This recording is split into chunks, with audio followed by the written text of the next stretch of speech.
이 시간 함께 나누실 말씀 열왕기상 12장 25절에서 30절까지 말씀입니다.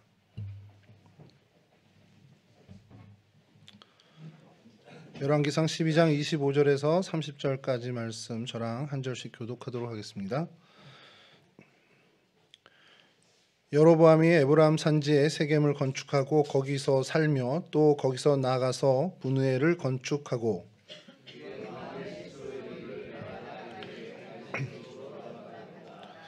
만일 이 백성이 예루살렘에 있는 여호와의 성전에 제사를 드리고자 하여 올라가면 이 백성의 마음이 유다 왕 된 그들의 주 르호보암에게로 돌아가서 나를 죽이고 유다의 왕 르호보암에게로 돌아가리로다 하고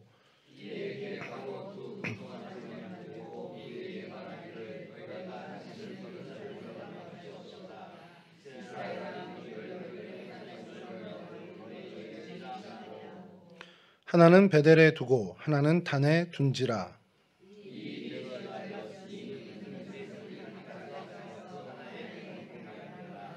아멘. 오늘 저희가 살펴볼 성경의 장소는 단입니다. 단이라는 뜻은 이제 하나님이 심판하신다라는 뜻으로 이제 사전적인 의미를 갖고 있고요. 그 야곱 이스라엘의 이제 아들 중에 하나였죠. 그래서 그 지파 역시 그 후손 이제 단 지파도 가나안 땅을 이제 점령한 후에 땅을 이제 분배를 받게 됩니다. 원래 단 지파의 영토는 이제 베냐민 지파의 이제 서쪽, 그리고 에브라임 지파의 아래쪽, 그리고 유다 지파의 위쪽 그 사이에 있는 그 해안가. 지금으로 치면은 팔레스타인 그 가자 지구 쪽 인근에 있는 그 땅에 그쪽 약간 이제 위쪽에 있는 그 해안가를 받았죠. 근데 거기에서 이제 머물면 좋은데 그곳에서 이제 아모리 족속을 다 몰아내지 못하게 됩니다. 못하게 돼서 사사기 17장과 18장 그 사이에 이제 단지파가 이주하는 그 기사가 등장을 해요. 그래서 이제 북쪽으로 가면서 그 당시의 이름은 이제 라이스 혹은 레셈 혹은 레센이라고 불렸던 그 도읍에 이제 정착을 하고 그것을 이제 차지하게 됩니다. 그 땅을 이제 점령하고 나서는 그 땅의 이름을 더 이상 라이스라고 부르지 않고 자신들의 지파 이름, 조상의 이름을 따서 단이라고 그 동네, 그 땅 이름을 정하게 되죠. 그래서 이제 그곳, 그 도읍이 이제 단이라고 이제 지금까지 불려지게 됐고요. 그래서 지도를 좀 먼저 보시면 첫 번째 지도인데요. 예, 뭐 저희가 이제 익숙하게 된 이스라엘 지도입니다. 맨 아래 이제 염해가 있고 요단강 줄기를 따라 쭉 올라가면 이제 갈릴리 호수가 보이죠. 그리고 갈릴리 호수 제일 위쪽으로 올라가면 저희 지금 내비게이션 표시가 있는데 그 위가 헤르몬산입니다.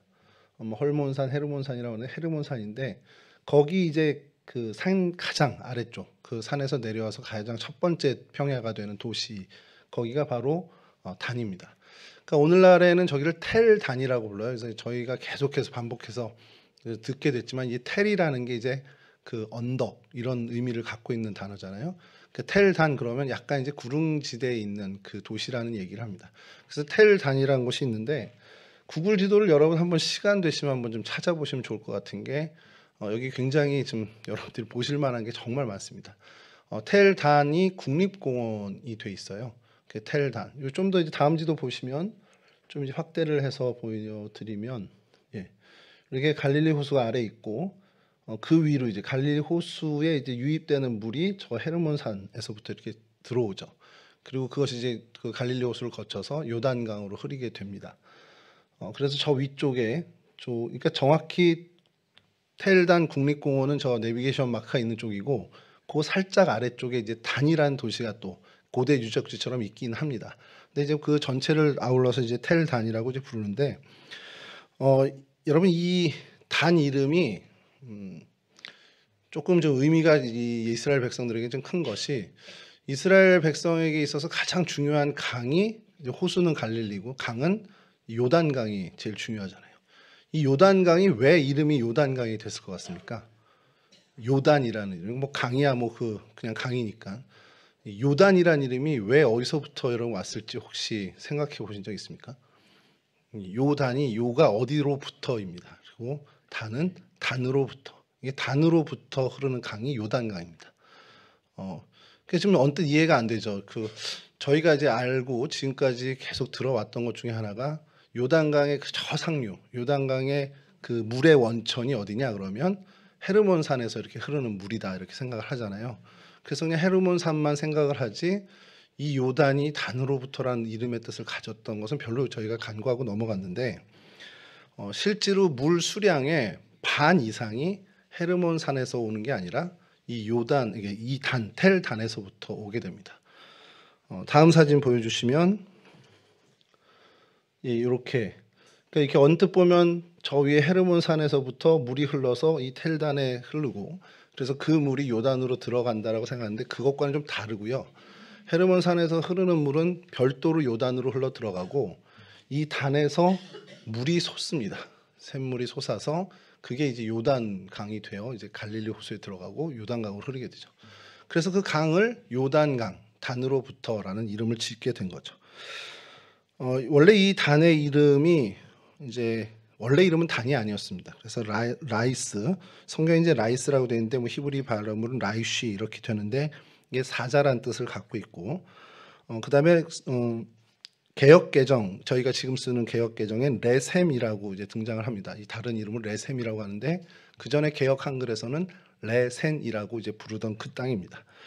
여기를 정복할 때 단지파가 이제 그 블레셋 그 아모리 족속 이쪽 사람들에게 이제 들들 볶여서 이제 북쪽으로 올라가면서 새로이 거주할 땅을 이제 찾는데 정탐꾼 5명을 먼저 보내서 그쪽 동네가 어떤지 보는 겁니다. 그래서 점령할 만하네 하고선 쳐들어가서 이제 거기를 무찌르고 그 땅을 차지하게 되는 거죠. 그래서 이제 그 단의 역사가 이제 그때부터 시작이 된 사사 시대부터 이제 시작이 된 겁니다. 또 그리고 이제 그 시작된 그 사사 시대에 시작된 단 외에도 또 이 단이 성경에서 주목받게 된 것은 오늘 우리가 읽은 성경 이 이야기인데 여로보암 1세가 이곳에 산당을 세운 것이 가장 결정적인 일이 되죠. 단에 있었던 사건 중에 가장 어떻게 보면 큰 사건이 바로 이 금송아지 산당을 세운 것입니다. 그리고 난 다음에 역사적으로는 이제 바하사 왕 때 이 지금 아람이죠. 아람이라고도 하고 또 수리아라고도 하고 원래 이제 오늘날의 발음이 시리아라고 하는데 그것을 이제 베나단 왕이 이곳을 정복한 기사 이제 그것이 이제 이 단이 이제 등장하는 일이고 역사적으로 일어나는 일이고 이게 다시 회복된 때가 있었는데 정확히 언제 다시 회복됐다라는 기록은 없는데 이제 역사학자들 추정은 여로보암 2세 때 다시 이 땅이 회복됐다라고 이제 추정을 하고 있습니다. 이런 역사를 갖고 있고요. 이제 이 단이 그럼 성경에서 어떻게 등장하는지를 좀 잠깐 살펴볼 텐데 창세기 14장 14절입니다. 아브라함이 그의 조카가 사로잡혀 있음을 듣고 집에서 길리고 훈련된 자 318명을 거느리고 단까지 쫓아가서 지난번에도 한번 저희가 이제 읽었던 본문이긴 한데 이 조카 롯이 잡혀가서 집에서 길을 얻던 훈련시켰던 사람 318명을 거느리고 아브라함이 추격해서 그 롯을 구출해냅니다. 그때 어디까지 쫓아갔냐 그러면 성경 창세기 14장에선 이 단까지 쫓아갔다는 거예요. 저 밑에서부터 단까지 쫓아가서 롯을 구해낸 겁니다. 굉장히 먼 거리를 이제 쫓아가서 한 거죠. 이렇게 이제 성경에 첫 번째로 단이 등장하는 게 이 창세기에 등장을 하고요. 물론 이제 그때 당시에는 단이란 이름을 안 갖고 있을 때지만 이제 후대에 기록될 때 그 지명이 이제 단이다 보니까 거기까지 단까지 쫓아갔다 이렇게 얘기를 하는 겁니다. 그다음에 이제 지파별로 분배할 당시에 이제 단 지파가 이제 뽑은 이 내용하고 더불어서 이 단이 등장을 하는데 여호수아 19장 40절에서 48절까지 근데 이제 40절과 47, 48절만 좀 읽어드리면 일곱째로 단 자손의 지파를 위하여 그들의 가족대로 제비를 뽑았으니 하고서 쭉 기업대로 나옵니다. 뭐 소라, 에스다올, 이르세메스 뭐 이걸 뽑았다는 기록이 쭉 나오다가 47절에 단지파에 대한 설명이 이렇게 부연 설명이 됩니다. 그런데 단지파의 경계는 더욱 확장되었으니 이는 단 자손이 올라가서 레셈과 싸워 그것을 점령하여 칼날로 치고 그것을 차지하여 거기 거주하였습니다. 그들의 조상 단의 이름을 따라서 레셈을 단이라 하였더라. 단 자손의 지파가 그에 딸린 가족대로 받은 기업은 이 성읍들과 그들의 마을들이었더라. 단 지파에 분배된 땅을 이제 언급하면서 제비 뽑아서 여기를 얻었는데 그런데 얘네들이 그 경계를 더 확장해서 저 북쪽까지 레셈까지 가서 그 사람들과 싸우고 그를 차지해서 단이라고 이름 지었어를 이 여호수아에서도 이제 기록을 하고 있습니다. 여호수아 때 일어난 사건이냐 그건 아닌데 여호수아서를 기록할 당시에 이 부분, 이런 일이 그때 있어서 단지판 여기까지 지경이 확장됐어라는 것을 기록한 거죠. 레셈과 싸웠다고 했는데 이게 개역 개정에는 말씀드린 것처럼 레셈이고 개역 한글에서는 레센이라고 이제 발음합니다. 그러니까 이게 발음 차이가 아주 미묘해서 뭐 레셈 레센이 같은 건데 뭐 레셈이 좀 더 원어에 가깝다라고 해서 이제 한글 성경에선 이제 개역 개정과 새 번역에서는 레셈으로 이제 기록하게 됐습니다. 그리고 성경에 또 등장하는 것은 사사기 18장 27절에서 29절인데요. 단 자손이 미가가 만든 것과 그 제사장을 취하여 라이스에 이르러 한가하고 걱정 없이 사는 백성을 만나 칼날로 그들을 치며 그 성읍을 불사르되 28절입니다. 그들을 구원할 자가 없었으니 그 성읍이 베드르흡 가까운 골짜기에 있어서 시돈과 거리가 멀고 상종하는 사람도 없었음이었더라. 단 자손이 성읍을 세우고 거기 거주하면서 이스라엘에게서 태어난 그들의 조상 단 이름을 따라 그 성읍을 단이라 하니 그 성읍의 본 이름은 라이스였더라. 라이스를 점령한 얘기를 하는 겁니다. 여기서 저희가 주목할 만한 것이 단 자손이 미가에 만든 것, 미가가 만든 신상을 얘기하는 겁니다. 그리고 그 제사장, 미가의 집에서 레위 소년 하나를 잡아다가 너 제사장 해라, 우리 집안 제사장 해라 하고서 제사장을 세웠는데 이 단지파 사람들이 그 신상을 탈취하고 이 제사장을 데리고 가면서 야, 너 한 집의 제사장이 좋겠니? 이 지파의 제사장이 되면 좋겠니? 그러면서 데리고 간 그 얘기를 하는 겁니다. 그렇게 데리고 가서 이 북쪽 라이스까지 이르렀는데 아까 말씀드린 것처럼 정탐을 보냅니다. 정탐을 보냈더니 한가하고 걱정 없이 사는 백성들을 만난 거예요. 그래서 이거 그냥 쳐들어가면 되겠구나 해서 그 성읍을 쳐들어가서 점령을 한 겁니다. 그리고 29절 말씀처럼 이스라엘에게서 야곱에게서 태어난 그들의 조상 단의 이름을 따라 그 성의 이름을 단이라 하니 그 이름은 본래 라이스였더라. 그러니까 라이스, 레셈, 레선, 단 이게 다 같은 이름입니다. 이렇게 해서 이제 단지파가 라이스를 점령하는 이 기사의 단 이름이 어떻게 보면 가장 돋보이게 이제 등장을 하고요. 그 다음에 저희가 이제 참 많이 들었던 것 중에 하나가 사사기 20장 1절을 먼저 좀 보면요. 이에 모든 이스라엘 자손이 단에서부터 브엘세바까지와 길르앗 땅에서 나와서 그 회중이 일제히 미스바에서 여호와 앞에 모였으니. 그러니까 사무엘이 미스바로 모은 사람들을 이제 모이게 되는데 이제 이스라엘 백성들이 모이게 되는데 뭐 사무엘 때도 그렇게 있고요. 모이게 될 때 어디서부터 어디에 있는 사람들이 다 모이냐? 단에서부터 브엘세바의 사람이 다 모인다. 근데 이때는 이제 사사기 시대니까 길르앗죠. 요단 동편의 사람들도 이제 오는 겁니다. 그래서 그 기사라는데 이렇게 단에서부터 브엘세바 얘기가 나오고요. 사무엘상 3장 20절에 이제 사무엘 얘기에서는 이렇게 나옵니다. 단에서부터 브엘세바까지 온 이스라엘이 사무엘은 여호와의 선지자로 세우심을 입은 줄 알았더라. 그러니까 사무엘이 여호와 하나님께서 세우신 선지자야라는 것을 온 이스라엘 백성이 다 알았어. 근데 그걸 표현할 때 단에서부터 브엘세바에 있었던 온 이스라엘 사람들, 이때 이제 길르앗이 좀 빠지죠. 그렇게 얘기를 하면서 이스라엘 전체를 지목할 때, 이스라엘 전체를 이야기할 때 단에서 브엘세바까지 이게 마치 관용어구처럼 이제 등장을 하는 겁니다. 그러니까 성경에 이 표현은 굉장히 많이 나와요. 오늘 좀 뭐 사사기 20장이랑 사무엘상 3장만 이제 봤지만 단에서 브엘세바는 뭐 수없이 많이 나옵니다. 우리나라 뭐 한라에서 백두까지 이거 뭐 제가 대학 다닐 때 참 많이 들었던 얘기인데 뭐 한라에서 백두까지 뭐 혹은 백두에서 한라까지 이렇게 표현하는 이 땅 우리 이제 한민족을 얘기할 때 그렇게 얘기를 하는데 이스라엘 백성들도 마치 그처럼 어떤 자신들 전역 이스라엘 전역을 지칭하는 관용어로 이 사용할 때 이 단을 지목을 합니다. 그러니까 단이 최북단이고 브엘세바가 최남단이라는 것을 의미하는 거죠.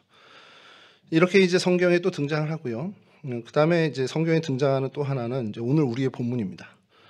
이게 사실 제일 중요한 일 중에 하나죠. 베델과 단에 금송아지 산당을 설치하는데 이 사건을 갖고 오늘 좀 말씀을 나누려고 하는 부분인데요. 이게 이스라엘 백성에게 정말 끝까지 올무가 되는 사건이 되는 거죠. 열왕기상 12장 28절에서 31절인데 이거는 뭐 제가 한번 더 다시 읽어드리겠습니다. 이에 계획하고 두 금송아지를 만들고 무리에게 말하기를 너희가 다시는 예루살렘에 올라갈 것이 없도다.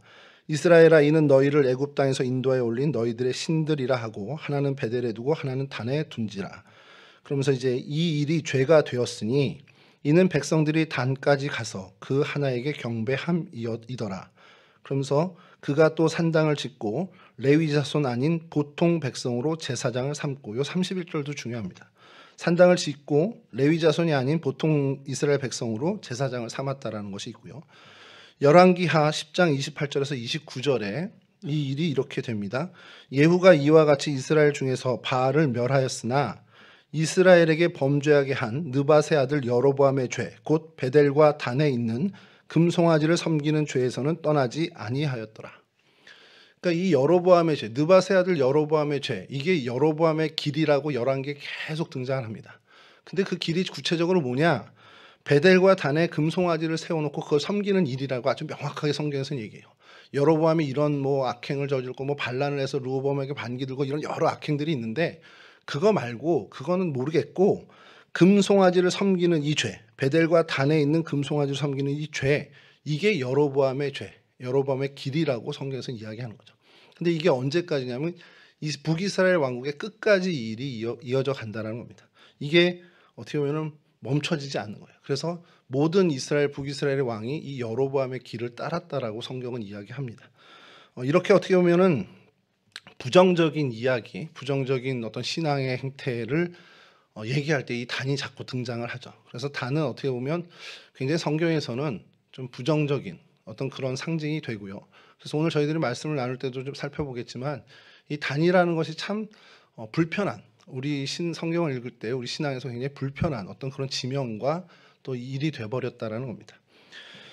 이제 단의 발굴의 역사, 뭐 현대 이제 성서 고고학에서는 1966년에 본격적으로 이 지역이 이제 발굴이 됐다라는 정도, 뭐 그 정도만 저희가 알면 될 것 같고요. 그리고 이 지역이 사실 주전 3,000년 전부터 사람들이 살던 이제 도읍이었다라는 것, 그런 정도가 이제 고고학에서 발견된 결과물이라고 뭐 생각하시면 됩니다. 뭐 요 정도고요. 그래서 이곳 사진을 좀 준비를 했는데요.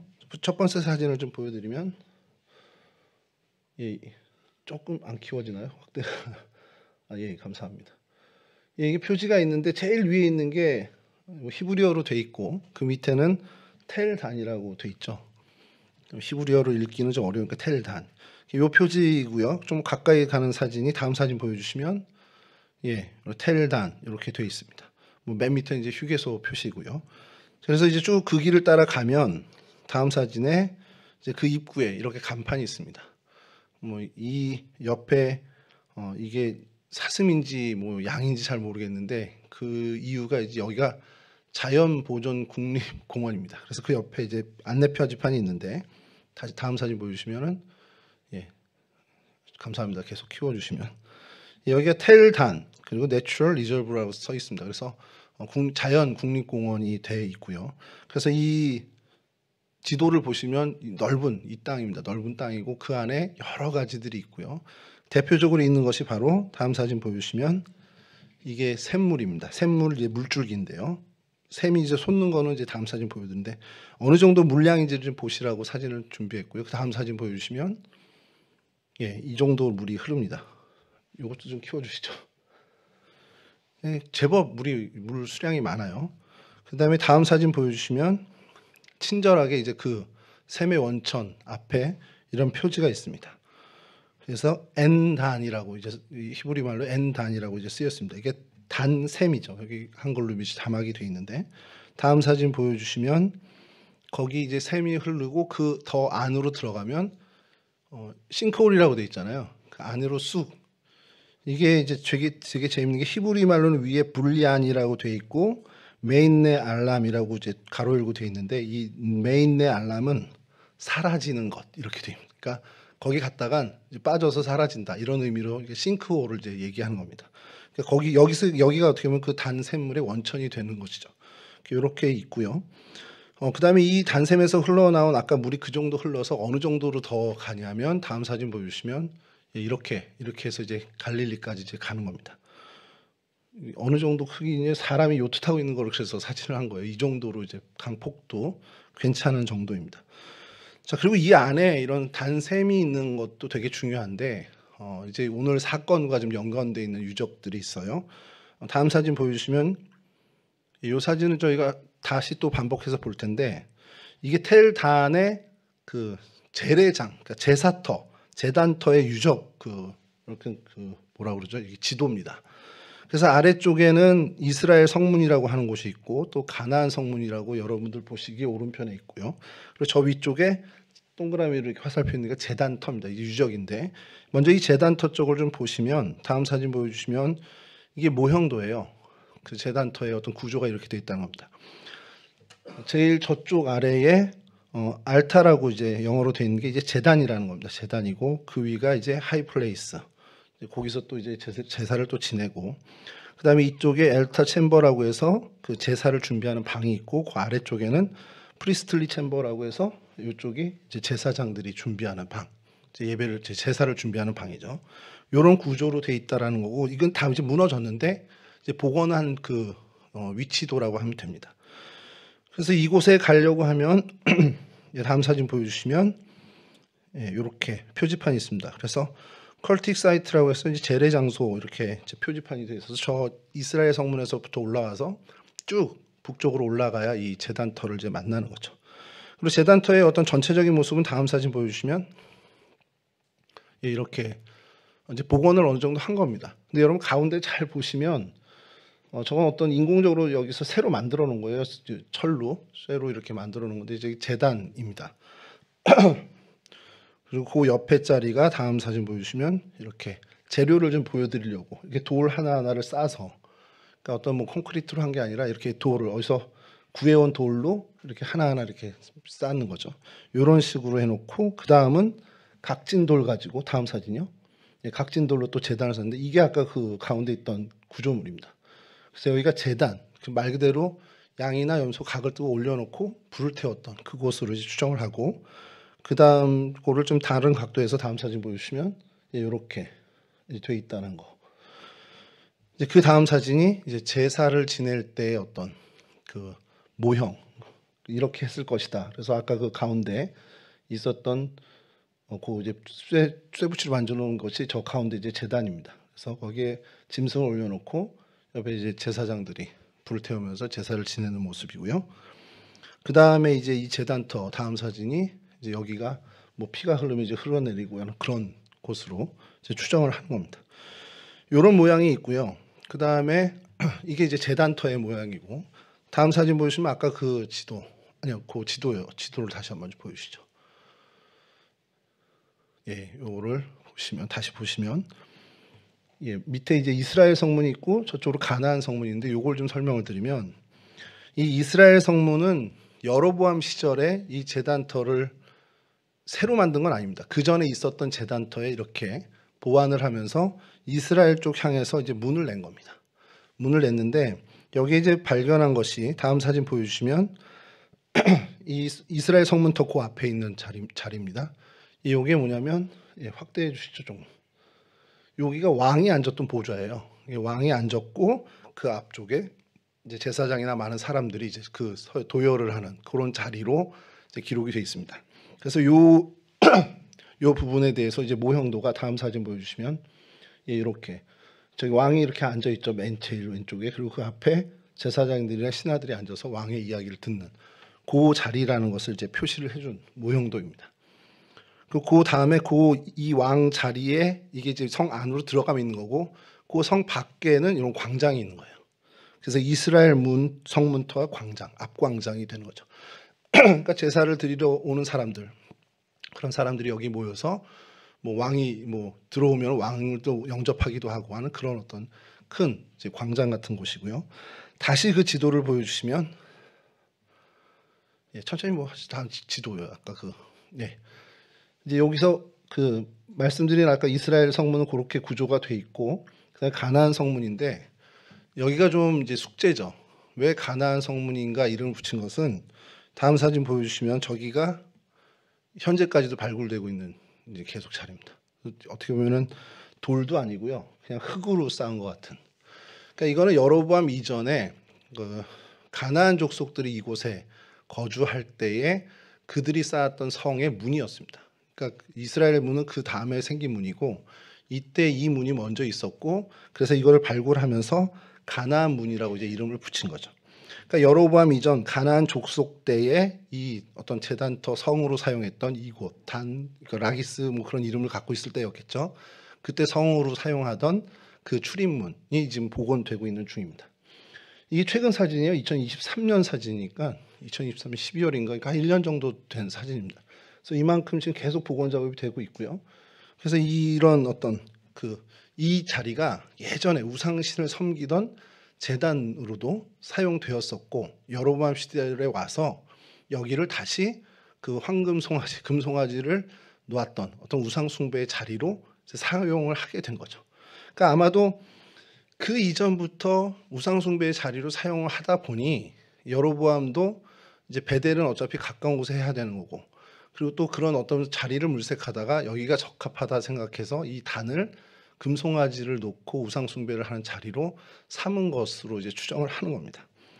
이제 다음 사진 보여주시면 이 지역에 이런 어떤 우상 숭배가 이제 만연해 있다라는 것을 증명하는 게 이 단뿐만 아니라 단에서 이제 갈릴리 쪽 그 호수로 내려가는 길에 보면 가이사라라는 동네가 있습니다. 저희가 전에 한번 이 시간에서 수요 예배 때 한번 살펴봤는데, 그래서 이 가이사라에 자세히 보면 뭔가 이렇게 표시들이 있는데 이게 템플 오브 판이라고 되어 있습니다.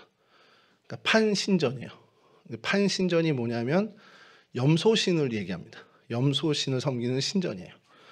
그래서 그 다음 사진 보여주시면 이 염소신전이 어떤 모양이었냐, 예, 좀 더 크게 해주시죠.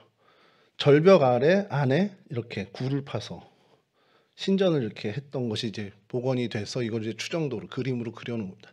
그러니까 어마어마하게 이쪽 동네에 그런 또 우상 숭배가 만연해 있던 동네라는 거죠. 뭐 가나안 족속이 다 그랬었던 것처럼 이 지역도 이런 어떤 우상 숭배의 어떻게 보면 그 근거지, 어떤 우상 숭배에 있어서 좀 앞서 나갔던 동네인 것은 틀림없다라는 것을 보여주는 유적들이 이제 고고학적인 발견들을 하게 됐죠. 그리고 이제 다음 사진은 보너스인데요. 어디를 가도 한국인 관광객을 위한 이런 한글 간판, 오렌지 주스 100% 이렇게, 석류 100% 이렇게, 이것도 이제 찾아보다가 이런 게 다 있네. 그래서 이 지역에 이런 것들이 있습니다.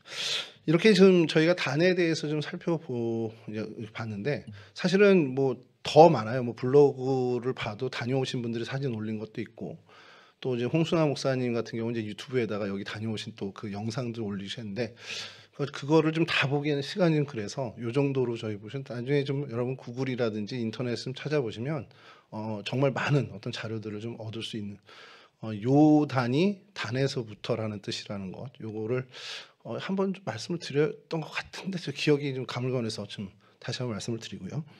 그래서 오늘 이 단지파가 점령한 이 단이라는 곳, 라이스 레셈이라고 불렸던 이곳에 대해서 저희가 있었던 이 사건을 좀 이야기하면서 좀 어떤 교훈을 좀 얻어보려고 하는데요.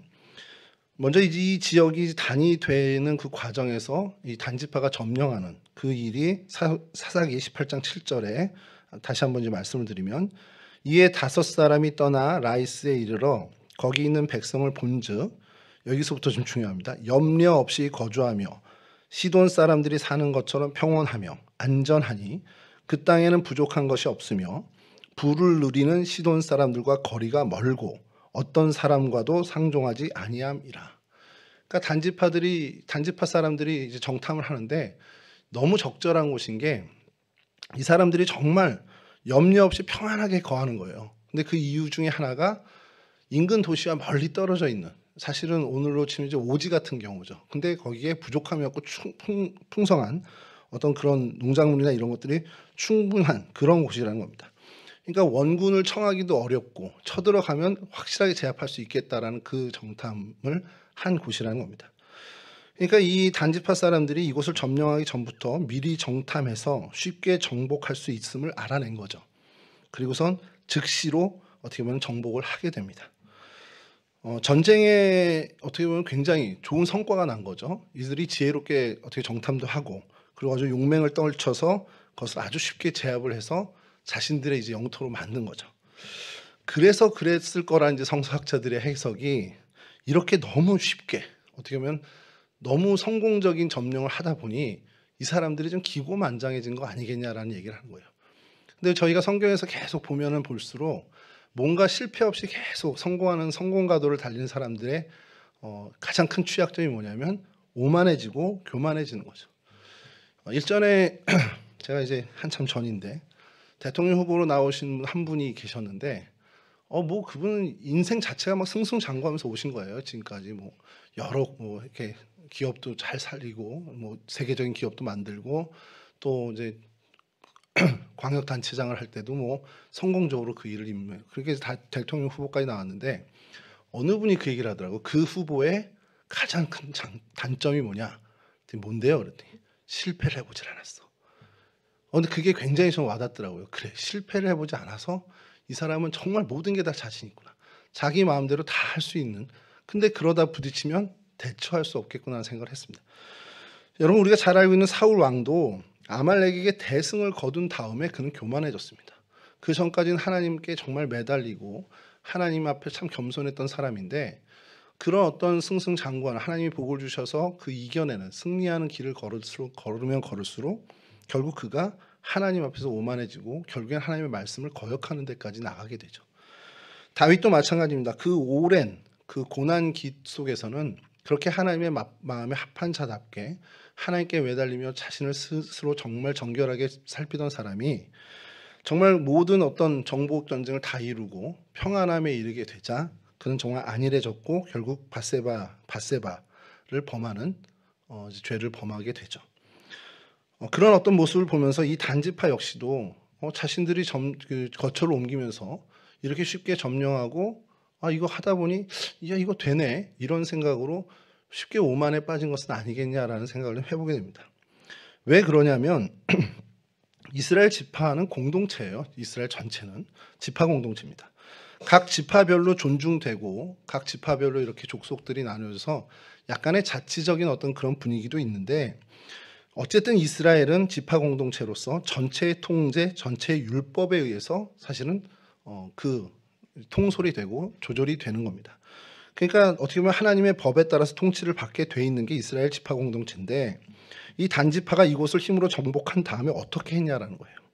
정복하는 그 모든 과정 속에서 정말 엉뚱한 일을 하는데 그 대표적인 행위가 지파 자체, 그러니까 지파 전용 제사장을 세우는 거예요.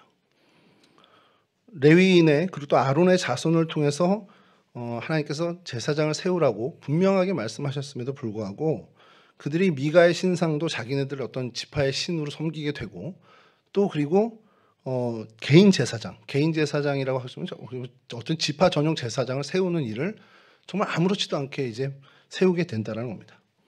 그러니까 이 모습을 보면서 야, 정말 이렇게 어떻게 이렇게까지 오만해지지라는 생각을 해보게 된다는 겁니다. 여러분, 우리 신앙 가운데 가장 위험한 게 뭐냐 그러면 내 열심이 너무 지나쳐서 내가 하나님을 향한 또 교회의 어떤 신앙의 행보를 향해서 너무 지나쳐서 내 판단과 내 경험과 내 고집이 최고가 되는 게 가장 무서운 거죠. 다른 사람 말 필요 없어요. 목사님 말도 필요 없습니다. 내가 경험했던 그 신앙의 그 경험이 최고가 되는.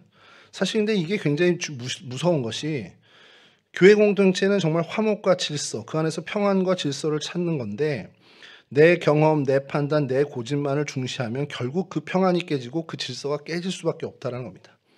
근데 이게 결국엔 내 자신을 죄에 빠뜨리는 결과뿐만 아니라 공동체 전체가 어떤 그 평안이 깨지는 어떻게 보면 쇠락을 가게 되는 그런 일의 단초가 된다는 것이죠. 뭐 이 부분에 대해서는 뭐 나중에 또 한번 우리가 말씀 나눌 수 있는 기회가 분명히 있을 것 같은데, 근데 어쨌든 이 단지파가 왜 지파 전용 제사장을 갖길 원했을까? 이런 생각을 좀 해보고 그 질문을 하다 보면 이들은 그냥 뭐 결론적으로 얘기하면 하나님께 드리는 제사, 그 예배마저도 자신들의 편의에 따라 하고 싶었던 겁니다. 하나님의 율법대로 제례의 규칙이 아니라 자신들의 편의에 따라서 드릴 요량으로 지파 전용 제사장을 세웠다라고 볼 수밖에 없다는 거죠. 이 모습을 보면서 우리 스스로들도 좀 살펴야 된다는 거예요. 내 자신의 신앙을 좀 살펴야 되는 것이 내가 하나님을 만족시키고 하나님의 뜻을 이루어 드리려는 신앙의 행보를 걷는지 아니면 내 자신의 어떤 종교적인 자긍심이나 종교적인 욕구 그것을 위해서 봉사하고 헌금하고 그것을 위해서 내가 신앙생활을 걸어가는지 정말 어쩌면 무서운 눈으로 어떻게 보면 냉철한 눈으로 나 자신을 살펴볼 필요가 있다는 겁니다. 예수님 시대의 바리새인들이 질책받은 대표적인 이유가 뭐겠습니까? 그들이 열심히 없었습니까? 기도도 열심히 하고 금식도 누구보다도 더 많이 했던 사람들이죠. 근데 그게 뭐냐? 예수님께서는 그것이 자기 만족, 자기 과시, 자기 의에 의해서 했다라고 주님께서는 판단하신 거예요. 내 종교심의 어떤 자긍심, 종교적인 욕구를 채우고 내 스스로의 어떤 의로움을 과시하는 그것으로 구제하고 그것으로 금식했고 그것으로 기도했다라는 것이 바리새인들의 모습이고 주님은 그것을 정확하게 질책을 하셨다는 겁니다. 그런 사람들의 기도, 그런 사람들의 신앙의 행보는 결국 우리 고린도전서에 있는 말씀처럼 소리나는 구리, 울리는 꽹과리에 지나지 않는다라는 것이 성경의 교훈이죠. 많은 사람들의 눈살을 찌푸리게 하고 많은 사람들의 귀를 괴롭히는데 자기 자신만 모르는 그런 어떤 아나무인격인 신앙의 자세를 갖게 된다는 겁니다. 내 편의에 따라서 하나님을 섬기겠다. 내 주장대로 내 판단에 따라 하나님을 섬기겠다라는 주장을 하게 되면 우리는 그 결과를 가져올 수밖에 없다는 겁니다. 그러니까 우리는 늘 우리 스스로를 살펴야죠. 내가 내 만족을 위해서인지 아니면 진짜 하나님을 위해서인지 내 신앙의 행보가 어떻게 걸어가는지 진짜 하나님을 위해서 내가 걷고 있는 거고 이 신앙생활을 하고 있는 건지 아니면 내가 내 스스로 위안하고 어떤 불안에서 벗어나려고 내 만족을 위해서 하는 것인지를 정말 계속해서 나 자신을 끊임없이 살펴야 한다는 겁니다. 이런 단지파의 행태가 어디까지 이어지냐? 열왕기상 12장 28절에서 29절 오늘 본문과 이제 연관되는 얘기인데요. 오늘 본문이기도 하고요. 이에 계획하고 두 금송아지를 만들고 무리에게 말하기를 너희가 다시는 예루살렘에 올라갈 것이 없도다. 이스라엘아 이는 너희를 애굽 땅에서 인도하여 올린 너희의 신들이라 하고 하나는 베델에 두고 하나는 단에 둔지라. 왜 하필이면 단이었을까라는 생각을 좀 해보게 됩니다. 여로보암이 여러 어떤 후보지를 생각했겠죠. 근데 왜 단이었을까? 여러분 이 단지파의 이런 어떤 오만과 개인 전용 어떻게 보면 전용 지파장을 세우고 하나님을 자기들의 편의에 따라서 예배하겠다는 그들의 그 마음이 결국 어떻게까지 이어졌냐? 이 여로보암 시대에 와서 그 정말 있어서는 안 되는 일, 금송아지를 세우는 일까지도 벌어지게 된다는 겁니다. 그러니까 그 원인이 사실 이 단지파에서부터 시작된 것으로 우리는 본다라는 거죠. 단에 금송아지를 세워서 단을 정치적으로 또 종교적인 어떤 희생양으로 삼는 거죠. 그건 여로보암의 잘못입니다. 분명히 여로보암의 잘못인데 이미 오래전부터 스스로 이스라엘의 신앙을 버린 야훼 신앙을 벗어난 그래서 어떤 우상 숭배자로서의 살아가는 그 단지파의 모습 그 잘못 또한 무시할 수 없다라는 거예요. 그러한 배경이 된 도시이기 때문에 그러한 곳이기 때문에 여로보암 눈에도 저곳이 적절하다라는 얘기를 생각을 했을 수밖에 없다라는 겁니다. 어느 면에서는 이들이 먼저 하나님을 거역하고 자신들의 편의에 따라서 정말 우상 숭배자로서의 삶을 그 신앙을 시작한 것이 여로보암이 정치적 필요에 의해서 우상을 세우고자 할 때 어떻게 보면 그곳에 세울 수 있는 큰 빌미를 제공했다라는 거예요. 그러니까 이것도 단지파에게 책임이 없다라고 할 수 없다는 거죠.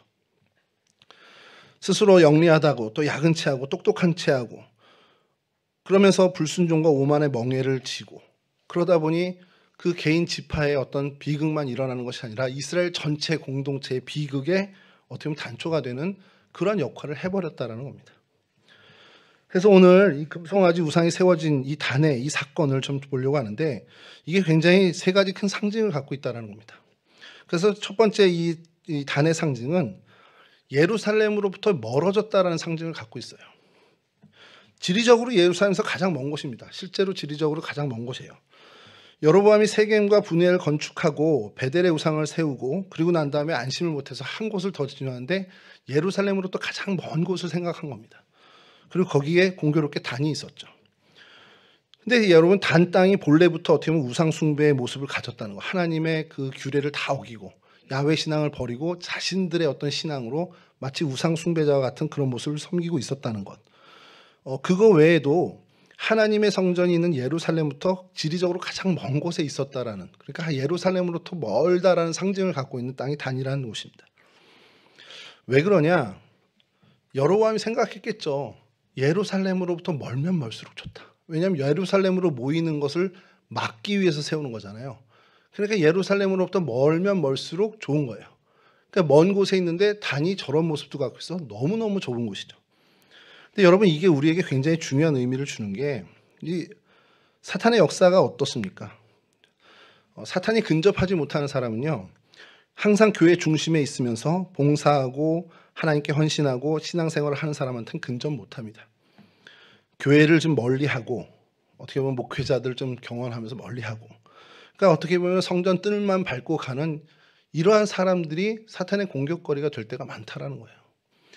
내 신앙이 정말 어떤 교회의 중심에 그리고 어떻게 보면 정말 하나님 가까이 머물게 될 때 우리는 하나님으로부터 보호를 받는 그런 신앙의 걸음을 걸을 때가 많습니다.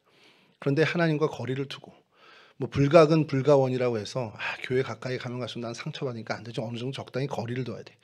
이게 요즘 애들한테는 굉장히 나이스한 얘기가 돼요.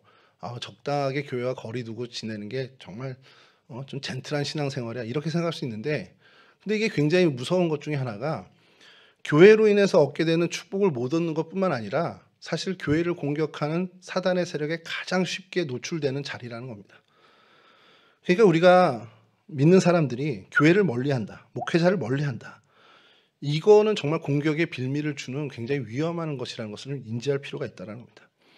이렇게 단이 예루살렘으로부터 먼 것, 아주 교회 어떤 하나님으로부터 멀리 있다라는 어떤 상징을 갖고 또 하나의 상징은 신앙을 잃은 땅이라는 상징을 갖고 있는 거예요. 멀다라는 것은 결국 야훼 신앙에서 거리가 생겼다. 그러니까 여호와 하나님으로부터 멀어졌다라는 것. 이것은 달리 얘기하면 신앙을 잃었다라는 것을 얘기합니다. 여러분 우리 예수 그리스도를 믿는 우리 하나님의 백성은 우리가 거하는 그 자리가 거룩한 곳이 되어야 합니다. 근데 그 곳이 거룩한 곳이 되기 위해서 제일 첫 번째 선결되어야 되는 것은 하나님이 함께 하셔야 한다는 거죠. 그러니까 하나님이 우리와 함께 하시기 때문에 임마누엘의 하나님이 되어 주시기 때문에 우리의 직장, 우리의 일터, 우리의 가정이 거룩한 곳이 되는 거죠. 내가 거룩해서 거룩한 곳이 되는 게 아니라 하나님이 우리와 함께 하시기 때문에 그 자리가 거룩해지고 우리가 가진 직업이 성직이 된다라는 겁니다. 근데 우리가 하나님과 거리를 둬요. 뭐 변두리에 있는 것처럼 정말 멀리 가고 하나님과 정말 동떨어지고 하나님 어느 정도 거리를 두고 싶습니다 하고서 이게 젠틀한 신앙이죠. 지내면 그만큼 하나님과 거리가 멀어진 건 달리 얘기하면 신앙이 약화됐다라는 것을 얘기하는 거죠. 지난주에도 한번 말씀을 드렸지만 신앙이 좋아지면 좋아질수록 하나님 면에, 하나님 앞에, 하나님 얼굴을 구하며 하나님께 나아가는 게 정상입니다. 근데 지난주 요나도 우리가 좀 살펴봤지만 하나님의 낯을 피해서 다시스로 도망가는, 이건 이미 그 신앙이 병들었다라는 것을 보여주는 예라는 겁니다. 여러분 우리가 변두리의 믿음을 갖는다면 하나님으로부터 그렇게 멀어진다면 하나님 나라에 해를 끼치는 그런 어떤 단초를 제공하는 사람들이 될 수밖에 없다는 것을 우리가 늘 경계해야 한다는 것이죠.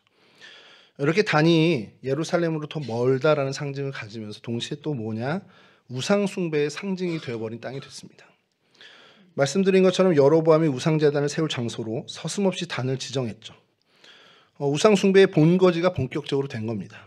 근데 여러분 이때 성경에 아무것도 등장하지 않는 정말 좀 저희가 생각해야 될 거 하나가 그 지역에 거주하는 단지파 사람들이겠죠. 아무도 반대를 안 해요. 저는 그게 그냥 지나치고 읽다가 이 본문을 이제 단을 생각하면서 이제 계속 이 본문에 대해서 생각을 하는데 야, 뭐 누구라도 나와서 지파의 우두머리라도 나와서 야, 불가하오 이렇게 한마디는 해야 되는 거 아니야? 이런 생각이 든 거예요. 요즘 이제 어제 오늘 계속 뉴스에 크게 뜨는 뉴스 기사가 뭡니까? 여기 저희 가까이 있는 한 여대가 남녀공학이 된다. 뭐 그런 의결을 한 것도 아니래요. 그냥 대학발전위원회에서 남녀공학으로 좀 하면 어떨까라는 의견이 나왔다는 겁니다. 그랬더니 어떻게 학생들이 어떻게 하죠? 꽈잠바라 그러죠. 요즘 학교 잠바 벗어서 그 길목과 광장에 다 벗어놓고 락커로 뭐 공학 반대, 그래서 총장실 점검하고 그리고 그 설립자 흉상 이제 막 계란 던지고 뭐 이렇게 하는 거예요. 극렬한 반대를 합니다. 여로보암이 금송아지 단에다 좀 세우면 어떨까 얘기를 하고 추진할 때 그쪽에 살던 사람들이 그래도 야훼 신앙을 지키는 사람들이었다면 요 여대에 반하는 그 정도는 아니더라도 반대 의사가 나와야죠. 근데 아무도 반대하지 않았습니다. 그냥 그런 일이 너무 스스럼 없이 자연스럽게 일어난 거예요. 여러분 이거를 우리 스스로에게도 한번 적용해 봐야 돼요. 신앙적인 요소가 아닌 것, 사단의 문화, 어떤 사단적인 요소가 들어오는데 아무런 반응이 없어. 나는 하나도 안 불편해. 그렇다면 여러분 내 스스로 한번 점검해 볼 필요가 있다는 거예요. 요즘 교계에 가장 핫 이슈가 되는 게 뭡니까? 포괄적 차별금지법입니다. 뭐 어떤 인권 면에서는 그게 당연히 있어야지 이런 주장할 수도 있습니다. 근데 신앙적인 면에서 그것을 바라봤을 땐 도저히 용납할 수 없는 요소들이 너무 많아요. 근데 그게 추진된다고 하는데 뭐 나는 하나도 안 불편해. 뭐 나만 아니면 되지. 이런 마음이 있다? 그럼 스스로 한번 정확히 나를 한번 짚어봐야 된다는 겁니다. 그것 때문에 속상하고 마음 아프고 기도해야죠. 그게 어떤 건강한 신앙을 가진 사람들의 반응이다라는 겁니다. 근데 우리 성도들 가운데는 이런 어떤 일들에 뭐 아무렇지도 않아 이 정도는 아니라 스스로 앞장서는 사람들도 있다는 걸 보면서 참 안타깝죠. 그러니까 그러면서 하나님을 섬기는 일인데 그 열심을 내면 낼수록 하나님을 거역하는 일이 되는 경우가 저런 경우가 있구나라는 생각을 좀 해보게 된다는 겁니다. 여러분, 하나님을 섬기는 명목으로 하나님을 대적할 수 있다라는 경계를 우리는 항상 가져야 돼요. 내 자신의 의, 내 판단, 이것으로 교회에 열심히 내고 신앙생활을 내면 낼수록 교회의 평안이 깨져, 교회의 질서가 깨져.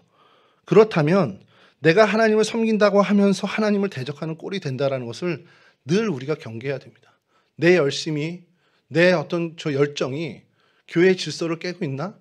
내가 내 열심을 낼수록 교회의 평안이 깨지고 있나? 그렇다면 다시 한번 좀 생각해 볼 필요가 있다는 겁니다. 여러분, 그런 사람, 내 자신이 어떤 사탄의 어떤 도구가 될 수 있다는 것을 생각하면서 나가야 된다는 거죠. 포괄적 차별금지법을 추진하는 국회의원들도 있지만 거기에 앞장선 많은 목사님들이 사실 있어요. 저는 그게 굉장히 안타까운 겁니다. 그분들은 정말 무슨 자신들의 어떤 판단과 자신들의 신앙의 어떤 근거에서 그것을 찬성하면서 나가겠죠. 근데 그것이 열심을 내면 낼수록 전체 교회의 어떤 신앙을 무너뜨리는, 교회의 질서를 무너뜨리는 일이 된다면 그건 정말 굉장히 딱한 경우가 된다는 것을 우리가 생각해 볼 필요가 있다는 겁니다. 이렇게 다른 우상 숭배지의 어떤 본거지가 되는, 상징이 되면서 본격적으로 우상 숭배가 시작이 됩니다. 단에서 이 여로보암의 우상 신전을 세우고 그러면서 이스라엘 범죄의 원죄 그리고 총체, 멸망의 근원이 되는 일이 시작됩니다. 여러분, 열왕기 상하에 계속 등장하는 것이 여로보암의 길, 앞서 말씀드린 것처럼 여로보암의 길이 마치 후렴구처럼 계속 반복돼요. 그 일의 시작이 바로 오늘 이 본문에서부터 시작이라는 겁니다. 하나님 앞에 죄가 크다 작다 사실 없죠. 어떻게 보면 큰 죄 작은 죄 없겠지만 조금 구분해야 될 것이 있는 것이 나만 죄 짓고 많은 일과 남에게까지 영향을 미치는 죄, 이거는 좀 구분할 필요가 있다는 겁니다. 여러분, 이런 관점에서 단 지파의 땅, 이 단 지파는, 그리고 단이라는 이곳은 이스라엘 백성 그리고 온 역사에 굉장히 치명적인 결과를 끼치는, 악영향을 끼치는 일이 되어버렸다는 것이죠. 세 번째로 이 단은 타락의 상징이 됐습니다. 요것만 하고 좀 마칠 텐데, 요거는 좀 그렇게 긴 얘기는 아닌데 왜 타락의 상징이 됐냐? 여러분, 북이스라엘에 10지파가 있었잖아요. 10지파가 이제 멸망을 하게 되는데 아수르 침공과 함께 다 멸망이 됐죠. 근데 이 단은 사실은 그 전에 아람 왕 베나다스로부터 이제 멸망이 되고 여로암 2세 때 다시 회복이 됐지만 그 지파는 이제 그때 사라집니다. 이 변두리 쪽에 있는 우상 숭배의 어떤 대표적인 어떤 단, 그리고 그 지파는 상실된 이스라엘의 어떤 대표격이 돼버린 거죠. 여러분, 이게 굉장히 두려운 것 중에 하나가, 우리가 하나님을 버리고 교회를 버리고 하나님을 외면해, 내가 하나님을 버렸어, 그럼 그걸로 끝이 아니라 하나님도 나를 버릴 수 있다는 생각을 해야 된다는 거예요. 여러분, 사무엘상 15장 23절입니다. 이는 거역하는 것은 점치는 죄와 같고 완고한 것은 사신 우상에게 절하는 죄와 같음이라. 왕이 여호와의 말씀을 버렸으므로 여호와께서도 왕을 버려 왕이 되지 못하게 하셨나이다. 사무엘이 사울에게 하는 얘기죠. 당신 하나님 버렸지, 하나님도 당신 버려, 이 얘기하는 겁니다. 여러분, 이거 굉장히 두려운 얘기잖아요. 이 두려움으로 한 번 더 저희가 읽어야 되는 말씀이 히브리서 6장 4절에서 6절입니다. 한 번 빛을 받고 하늘의 은사를 맛보고 성령에 참여한 바가 되고 하나님의 선한 말씀과 내세의 능력을 맛보고도 타락한 자들은 다시 새롭게 하여 회개할 수 없나니 이는 그들이 하나님의 아들을 다시 십자가에 못 박아 드러내놓고 욕되게 함이라. 두려운 말씀 아닙니까? 한 번, 그러니까 성경의 말씀이에요. 한 번 빛을 받고 하늘의 은사 맛보고 성령에 참여한 바가 되고 하나님의 선한 말씀과 하늘의 능력을 경험한 난 뒤에 그런 다음에 타락하게 되면 그 사람은 다시 새롭게 회개할 수 없다라는 게 성경의 말씀입니다. 물론 하나님이 하시면 됩니다.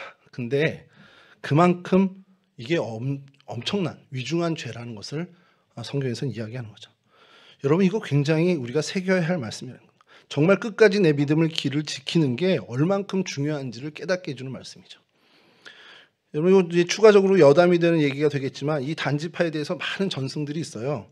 그 대표적인 게 뭐냐면 계시록 2장 6절 그리고 2장 15절인데요. 요걸 좀 같이 설명하면서 이제 니골라를 얘기하겠습니다. 오직 내가 이것이 있으니 내가 니골라당의 행위를 미워하는도다. 나도 이것을 미워하노라. 이와 같이 내게도 니골라당의 교훈을 지키는 자들이 있도다.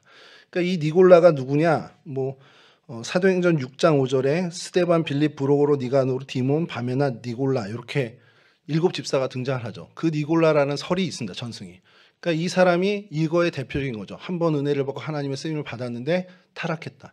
왜냐하면 요한계시록 시절에 가장 큰 이단의 그 수괴라고 해야 되나요? 거기가 니골라 당이었어요.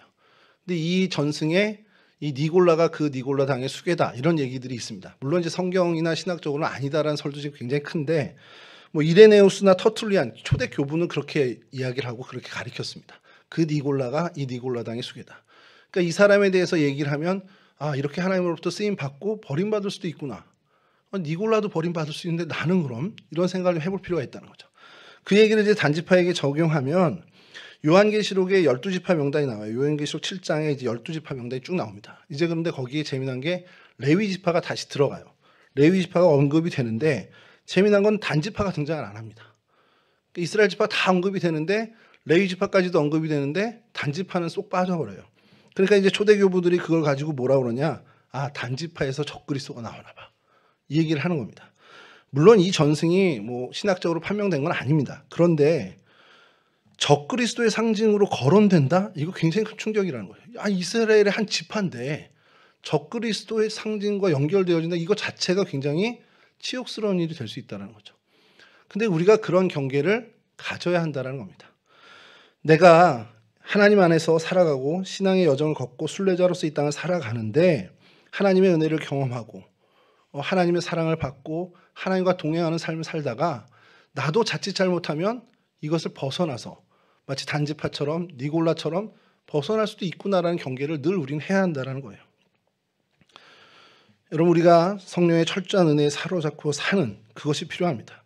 은혜 밖으로 떨어져 나가는 것을 늘 경계하면서 정말 은혜 안에 머물기 위해 하나님의 그 바른 신앙의 길을 걷기 위해 정말 우리가 늘 스스로를 살피고 우리가 애쓰고 그러면서 정말 많은 수고의 땀을 흘려야 한다는 것이죠. 여로보암 왕은 단지파 땅의 단지파 땅 그 단이라는 곳에 우상을 세웠습니다. 그리고 그 이후 단지파는 멸망과 타락의 길을 실제로 걸어갔습니다.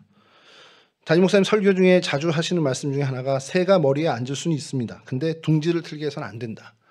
이 말씀 참 저는 굉장히 그 마음에 새기게 되는데 우리 바른 길 가다가 잠시 잠깐 이렇게 엇나갈 수 있죠. 벗어날 수 있습니다. 그래도 그게 우리 가운데 어떻게 보면 계속 지속되지 않도록 얼른 회개하고 돌아오는 우리의 모습이 되어야 한다는 겁니다. 그러니까 늘 우리 스스로를 살피면서 내가 하나님 앞에 바른 신앙의 길, 바른 순례자의 길을 걷는 데 집중하는 그런 삶을 저희가 살아야 한다는 것이죠. 이렇게 말씀의 거울에 나 자신을 비추고 정말 게으르지 않는 신앙의 삶을 끝까지 완주하는 저와 여러분이 되실 수 있기를 주님의 이름으로 간절히 축원합니다. 우리 찬송하고 마칠 텐데요. 그 전에 잠깐 우리 합심해서 기도하겠습니다.